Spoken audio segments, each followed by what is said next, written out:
Jisoo-гийн гарч байгаа шинэ дуу нь бид өчнөө олон жил спойлер дуулж ирсэн мэдээгүй байсан юм билээ. Сайн уу? K-pop баримт YouTube сувгтмаа тавтай морил K-pop Jericho байна. За шинэ дугаараараа уулзч чадаа баяртай байна. Гэтэ өнөөдрийн бичлэгийн гол дүр бол ойлгомжтой Kim Jisoo. Энэ амар гоё зураг. Яг энэ картнууд дундаас хамгийн гоё зураг нь Jisoo-гийн. За тэгээ single inferno-гийн талаар ярилцуулна. Дээрээс нь бас нэг юм амар анзаарч байгаа байх. Энэ цамц. Тэгэхэд бас юм харуулъя. Гинэт Jisoo шинэ дугаар цацгаар болсон. Тэр нь болохоор Гиги хайрын Валентины өдөр буюу 2 сарын 14-нд. 2 сарын 14-нд одоо single нь миний хувьд бол хостой байх уу эсвэл Blackpink-ээс ямар нэгэн шинэ дуу авах уу гэхээр ойлгомжтой биш үү? Blackpink. Тийм болохоор надад Jisoo хүртэл үнэхээр гоё бэлэг барьж байна. Тийм учраас би aim орохгүй. Хэврээ Jisoo-гийн дуу aim оролтой байсан ч гэсэн би aim орч чадахгүй. 1 сарын 13-нд бидэнд 6 секундын тийзер өгсөн. Мэдээд 6 секундээс би яг юу болох вэ гэдээ өөрийгөө жоохон бодож исэн ч гэсэн эцэст нь нэг өгүүлбэр Jisoo хэлсэн байсан. Чамайг буюу Blink-чүүдээ юу хүсэж байгааг мэдэхгүй болохоор би бүгдийг бэлтчихсэн гэдэг үг бол үгүй. Ямар гоё зөвөө үг вэ гэл миний судалгааны ажил эхэлсэн байт юм аа. Jisoo-гийн гарч байгаа шинэ дуу нь бид өчнөө олон жил спойлер дуулж ирсэн мэдээгүй байсан юм билээ. 2 дугаар сард бол Jisoo-гийн зомбитой кино гарч байгаа. Яг миний хэлсэнчлэн юу нэг funny sitcom төрөл буюу нийтмийн мөртлөө аимшигын төрлийн тим төрлөх болоо явцсан байсан. Snowdrop дээр бол Jisoo-гийн хангалттай гунгийн төрх тийм гунгийн гол дүрүүдийг харсан. Энэ удаад тийм аимшигын мөртлөө бас sitcom буюу нийтмийн цувралыг харахмаар байгаа учраас яагаад ч юм энэ дээр бас амар хүлээлттэй байна. Давхар 2 сарын 26-нд Lisa-гийн Alter Ego альбом гарна. За тэрэн дээр ерөөхдөө Doja Cat-тай хамтарсан байх магадлал амар өндөр болоод ирсэн. Энэ зургууд ингээд цэцэгдсэн. Jisoo тэгт үнэхээр ажилласан. Би энийг ярих юм бол 2020-оос 2021 онд Jisoo Snowdrop-ийн гол дүрд тоглосон явж исэн мөртлөө алдарт Daeshow Blackpink-ийн аялын тоглолттой бас давхар бэлтжижсэн. Тэгээ 2022-оос 2023 оны хооронд Blackpink-ийн comeback нөгөө алдарт Born Pink тоглолт гээд юм comeback-а бэлдсэн Born Pink-ийн тоглолтоо бэлдсэн давхар solo debut-тэй бэлдсэн Jisoo-гийн Flower гэдэг дууныхаа solo debut-ийг бэлтжижсэн. Амар ачаалтай бааз. Тэгээд 24-оос 25 оны хооронд Newtopia гэх зомбитэй олон ангит кинонд тоглож байгаа. Тэгээд давхар өөр 2 кинонд тоглож байгаа. Тэгээд бидэнд дахиад бүр соло дуу гаргачин гэхээр бурхан минь энэ хүнээр ямар ажилласан юм бэ? Үнэхээр ажилласан. Одоо тэр 6 секундын трейлерын талаар ярилцгаая.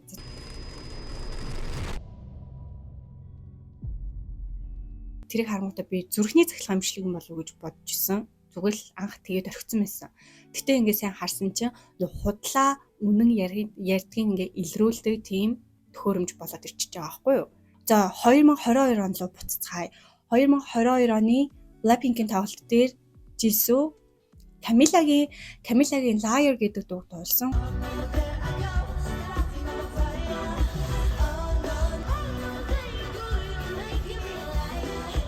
Ингээ худалч хайрын тухай дууг ингээ дуулж байгаа нь ингээ бүр анхны спойлерын тохио байсан билээ. За дараач Jisoo-гийн анхны соло эргэлт дээр Flower дээр Liar гэж 3 удаа худлаа гэж нэг хэлдэг. Тэгээ энэ бас ирээдүйд гарах дууных нь спойлер 2 байсан байгаа. Өнөөдөр манайхан лайка дараагүй бол лайка дараарай, subscribe дараагүй бол subscribe дараарай. Тэгээд юу болсон гэж. Тэгээ Jisoo-ний удаа шууд дамжуулт хийж байхдаа ингээд шүтэмшигчтэйгээ ярьж байхдаа ингээд тийм спойлер өгч байхгүй.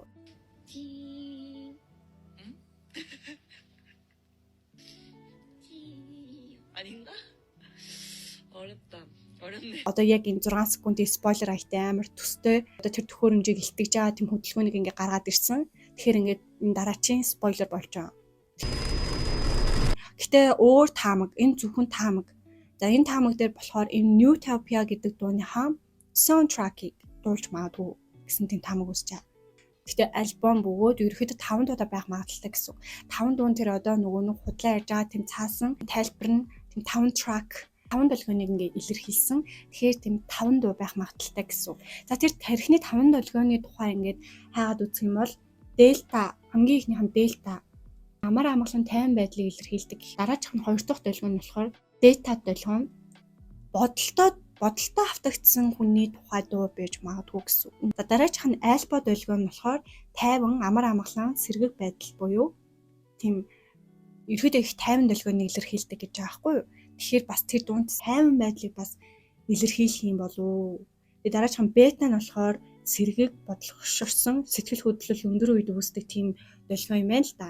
Гамма болохоор өндөр түвшний оюун ухаан анхаарал шаардсан үед тэгж илэрдэг тийм долгион юм байна л да.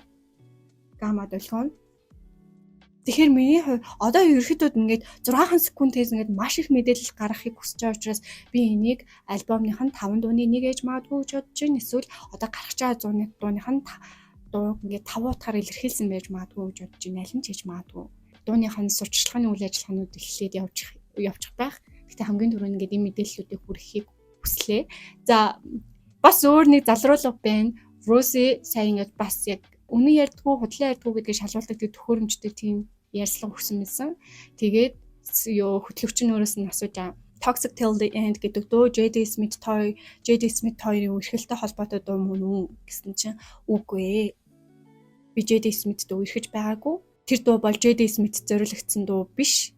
Тийм болохоор дуу биш, бид бол үнэхээр сайн найзууд гэсэн хариулт нь үнэн байна гэдэг дээ шүү дээ.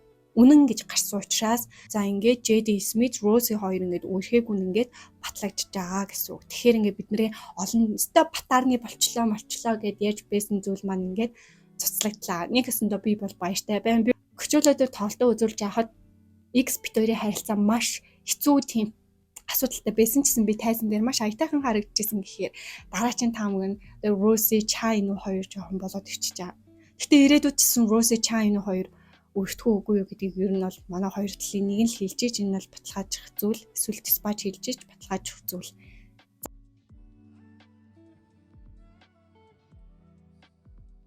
K-pop жоохны хувьд Single Inferno ямар хөө санагдсан бэ? Бидэрний талаар реакшн бичлэгийг хий гэж бодож байна. Одоо бас хамгийн viral болоод байгаа сэдв. Яагаад ч юм уу үзсэн учраас бас сэтгэл хэлмээр санагдаад байна. 11 хүн оролцож байгаа, 6 эмэгтэй, 5 эрэгтэй байсан. За тэгээд хамгийн таалагдсан хүмүүсийг ярий. За мэдээж ойлгомжтой Шиан бол яг өөрөөр хэлсэн хувь салхи шиг тийм хайрыг хүсэж байгаа. Тэгээд би амар хоолойдоо болцож байсан. Тэгээд одоо өөрөөр болох нь Produce 48 гэдэг нэг тийм reality show ингээ оролцож исэн гэдгээр одоо ингээ яг K-pop-ын салбар дээр бол асар ингээ өндөр хайлт өндөр байгаа. Бас амар рейтинг өндөр байгаа. Яг анх төрсэн мэдрэмж нь болохоор амар гоё инээдэг, цагаан ингээ амар гоё зөгтөг. Үнэхээр хүрх охин байсан. Угаасаа бүх хүмүүсийн анхаарлын төвд бол одоо Шиан байж байгаа. Хоёр дахь таалагдсан хүн болохоор одоо хоёр хүний нэр амар адилхан байгаа. Тэгээ би тэрийг яач Юг гэд нэрлэлчээ. Юг бол Sweet Home 2 дээр ингээд тоолж байсан гэдгийг бол бүгд мэдж байгаа. Тэгээд ерөөдөө тийм үнэнч төрлийнх байж магадгүй. Ерөөдөө бол одоо эрэгтэй оролцогч дундаас хамгийн таалагдж байгаа хүмүүс, охтодод буюу хүмүүст хамгийн таалагдж байгаа юу бол Юг. Гэтэ үнэнч төрхөж жоохон илэрхийлж байгаа надад амар таалагдж байгаа.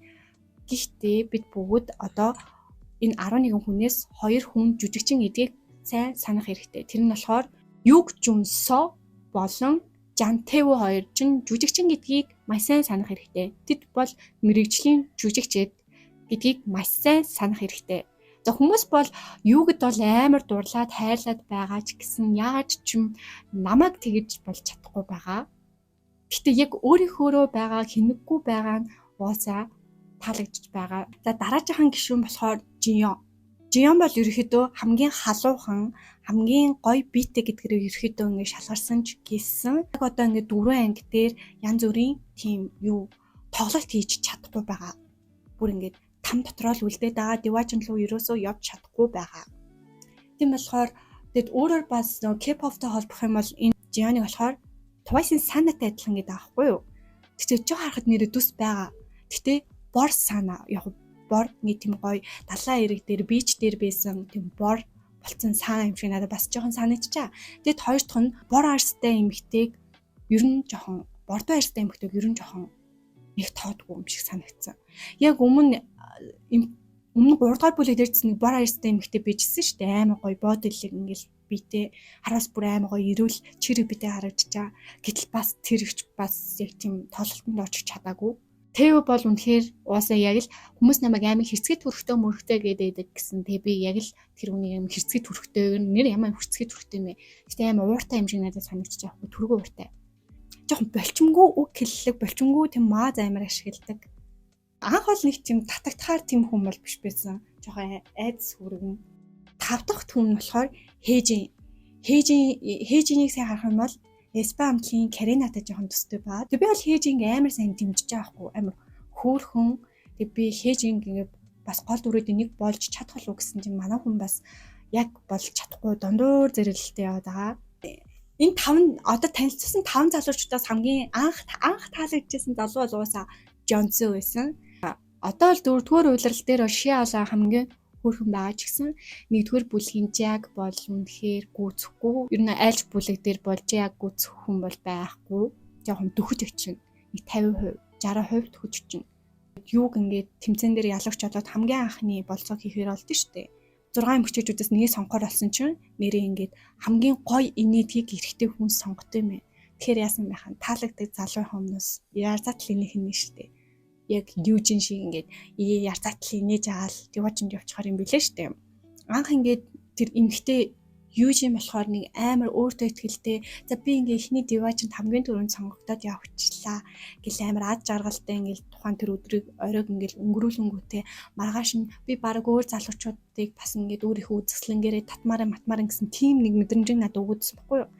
Тэгээд ингээд би ингээд татмаар би одоо өстө чадан мадан гээл дараачихан тэмцээн дээрээсэн чинь тамд үлдээд надад тамд үлдсэн болохоор гинт би юугээ санаад эхэлчлээ юу хийж байгаа болоо гэд эмгтэй хүнтэй диважинд яваагүй байхаа гэд ярьж байгаа жоохон сонь санагдсан. Тэгээд маргааш нөгөө юу гэдэгтээ дахиад болцоонд явцсан шүү дээ. Ер нь бол Шиа юг хоёр л хамгийн их болцоонд диважинд явж байгаа. Тэгэл хүрээд ирсэн чинь юугийг ингээд өөр эмгтэй хүнтэй болцоонд явцсан байхаар нуулж муулаад харьцаж марцгүй байна жоохон галаа санагдсан. Эцэст анх бол ингээд тийм нэстэг онгоцон дээр бол би бол дараачихан залуу бол найрахад бэлэн ухааны явсан мөртлөө тийм амар өөрчлөгдөж байгаа тэрийг харахад жоохон хүртэгчтэй л гэж бодсон. Джонсо болон Шиа хоёр хамгийн ихний болцоо буюу диважид хамгийн анхны болцоогоо хийдэг. Энэ хоёр бол маш гоё тайван байдлыг ингээд илэрхийлээд яагаад ч би Джонсог тухайн үед ингээд бас давхар ингээд крашлж эхэлж байгаа. Шиаж хөтл ингээд Джонсод ингээд унж тусч байгаа ингээд мэдэгдэж байгаа. Ингээд бүр нуурч унаал инээд нуурч унаал бүр Шиад санаа зовсон л та яа Джонсогийн араас байн гүүгээд ах юм бах та. Ер нь бол гүүхээр юм байна да гэ бүгд ер нь бодсон байсан тий. Жантео Шиа хоёр уулздаг тэр үед Тэв ингээд Шиад ингээд Шианд ингээд дурлж байгаа нэгээ харагддаг. Тэгээд энэ дээр болохоор нэг юм мэдрэмж төрсөн. Эхтэй хүн ингээд таалагддаг эмэгтэй хажууд ингээд амар тэнийг юм яриад тэнийг юм ингээд хэлээд тухайн хүн ингээд нээлгээд байдаг гэдэг тийм юу байдаг шүү дээ. Нэг тийм яриа яваад идэг. Ер нь жоохон тийм үйлдэл байдаг. Яг тэр шиг зүйлийг Тэв бол ингээд үзүүлсэн. Эмэгтэй хүн гэхдээ бас өөрийг нь маш их инээлгдэг тийм залуугийн дэргэд бас байх дуртай гэдгийг жоохон батлаад өгчөж байгаа. Тэр хоёр гэхдээ ер нь жоохон амар хөөрхөн байсан. Хаттлаа таалагдсан. Тэгээд болзоонууд нь гэхдээ амар хуучныхтай адилхан нэгэн хэвийн ингээд тийм цутгамал байдлаар ингээд өрнөцсөн. Хоёр арал дээр хуваагдсан. Гэтэл нэг арал дээр ганцаархнаа нэг эмэгтэй ганцаар үлдчихдэг. Тэр бол Жиом хэлсэн. Нэрээ үнэхээр тамд үлдэх нь нэрээ там шиг санагддаг юм байна гэдгийг хэлсэн. Тэгтээ олон нийт ингээд өвдөж байгаа учраас амар санаа зовж байгаа. Тэгээ би бол Жионыг амар сайн мэдэрсэн. Яг үл одоо хин олон удаа диважир явсан, хин олон удаа тамд үлдсэн гэдгээр ингээд зэрэглэл тогтоогоод төвшнүүд нь өөр болж эхэлж байгаа юм шиг надад санагдчих байгаа байхгүй юу? Яг мэтээчүүд тавцсан дээр хин тэр хурдан модон тавцсан ингээд даван туулах вэ гэд нэг тийм байсан шүү дээ. Тэгэхээр юг маань болохоор бүр 3 эмэгтэйг унгаадаг. Тэн дээрээ ингээд өөрийнхөө нэр хүндийг амар алдсан. Тэгээ тэрнэр болохоор Тэв болохоор угаасаа Шианыг сонирхож ирсэн учраас ингээд хажуугаар нүнгжсэн охин болгонд ингээд хүрэхгүй байсан шүү дээ. Тэгээ ганцхан Шианыг болохоор ингээд тэрдэг. Тэр дээр ингээд бас хүмүүс амар гой санагдсан. Юг Тэв хоёр тийм одоо шоу доторх өөрсдийнхөө кино зохиолыг бичээд тэднийхэн гол дүрд орж тоглоод байгаа юм шиг надад санагдчихж байгаа. Гэтэ нийт 12 ангитай юм чи ирээдүйд юу болох юм? Бас үзэл бийж. Энэ дээр охтуудын тэмцээн дээр бол мэдээж манай хөөх нөө маань ялдаг. Тэгээд угаасаа бүгд Жонсог сонгох хаах гэж бодсон. Жонсог хүртэл өөртөө ихтэй угаасаа ши намайг сонгох байх. Американо юу л Американо уух тийм шаналлтайсэн. Угаасаа юм болдонд намайг сонгох хаах маах гэд бэж бийсэн чинь манай хүн юугийг сонгодог. Амар пархсан. Би бол энэ дээр амар пархсан. Жинхэнэ тоглоомыг эргүүлж чадчих байгаа байхгүй юу? Тэгээ бүгд ингээд гайхаж байхгүй. Бийс бас тэм шийдвэр гаргана гэж бодоагүй. Тэгээд шиа бол ингээд үрхээ сурцсан гэдэг нь амар ингээд мэдчихэж байгаа. Хүн гэхдээ хамтлагийн гишүүнд угаасаа дебютэ хийсэн байсан бол алхаар охин байсан билий. Гал тойр сууж авах яран дээр хамгийн хохирсон хүн бол Жонсоо байсан. Бүхэл бүтэн хоёр диважинд явсан эмэгтэй ингээд хажууд нь байж ах чаан те байж ах чинь үгүй би диважинд өөр эмэгтэйтэй яммаар юм. Би юу ч энтэй яммаар ингээд хамаг хүридэнгээ навсунгаа за тэр хоёр эмэгтэй хувьд бол одоо Жонсоо бол хинч биш болжоо. Тэгээ эсрэгээрээ хамгийн том аюултай байдал өөрөө үүсэнгүүтээ шиатай уулзсан хоёулаа тусдаа уулзсан гэж аа жоохон балаа санагдсан. Алын наадмын хамгийн том ялагч нь бол Жантэв байсан. Зүгээр сууж байгаа л тий. Тэв хаан бол өстой өөрийгөө болохоор ингээд амар лаг царайлаг би гол дүр байх хэвээр гэд хүлээгээд байгаа залуу шиг надад санагдсан гэсэн юу ч хийж чадахгүй байгаа. Яг одоо ингээд 4 анги өнгөрчөөд тах чинь бүр юу ч хийхгүй мөртлөө надад 3 чиглэлд ирэн гэж бодсон. Гэхдээ 2хан чиглэлд ирсэн. Гэтэ яг тийш ямар ч тийм тоглолт үзүүлж чадахгүй байгаа мөртлөө ингээд өөрийгөө гол дүр болохыг хүлээгээд байгаа нь жоохон харамсалтай. Тим хүмүүний гэхдээ үзмээргүй байна. Хасагдсан дээр байх гэж бодож байна. Тэгээ хамгийн сүүлд ингээд бүх эмэгтэйчүүд ингээд диважинд ингээд явдсан шүү дээ. 3 залуу танилцуулдаг. Тэр 3 залуугийн хоёр нь надад амар таалагдсан.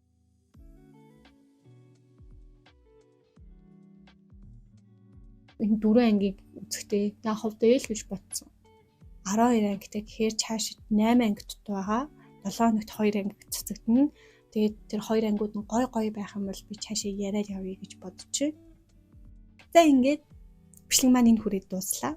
Бичлэг таалагдсан бол лайк, subscribe дараарай. Ингээд дараагийн бичлэгээр уулзтлаа. Түр баяртай.